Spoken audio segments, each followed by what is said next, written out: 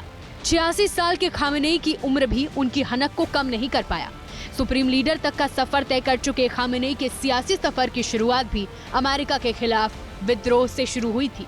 Iran की सड़कों पर विरोध प्रदर्शन की ये तस्वीर साल 1979 की है। तत्कालीन ईरानी सरकार और अमेरिका के खिलाफ देश में भारी गुस्सा था। इस गुस्से की अगुवाई धार्मिक गुट यानी उलेमा कर रहे थे। लंबे संघर्ष के बाद ईरान शाह को देश छोड़ना पड़ा और सबसे बड़े धार्मिक नेता यानी अयातुल्लाह रूहुल्लाह खुमैनी की वतन वापसी हुई, जिस घटना को दुनिया ईरानी क्रांति के नाम से जानती है। ईरानी क्रांति में रूहुल्लाह में अली खामेनेई भी थे। ईरान में इस्लामिक गणराज्य की स्थापना होते ही खामेनेई को भी जिम्मेदारियां मिली। अली खामेनेई को ईरान का उप रक्षा मंत्री बनाया गया।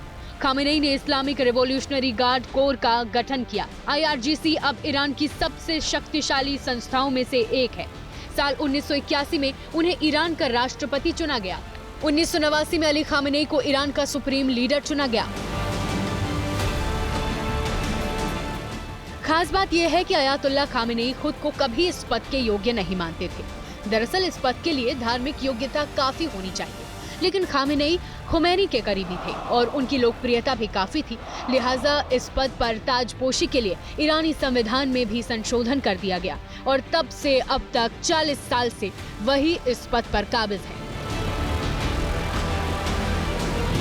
सुप्रीम लीडर के साथ खामेनेई शिया मुसलमानों के बड़े धर्मगुरु भी हैं। ईरान शिया बहुल देश है। 9 करोड़ की आबादी वाले ईरान में शिया मुसलमान 90% यानी 8 करोड़ 10 लाख से ज्यादा है। दुनिया में फिलिस्तीन का मुद्दा मुसलमानों के लिए भावनात्मक रहा है।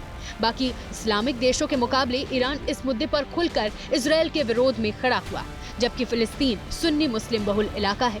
खामेनेई के स्टैंड ने उन्हें सुन्नी मुस्लिमों के बीच भी लोकप्रिय किया है। खामेनेई ने मिडिल ईस्ट की खलीफा रेस में ईरान को आगे खड़ा कर दिया है।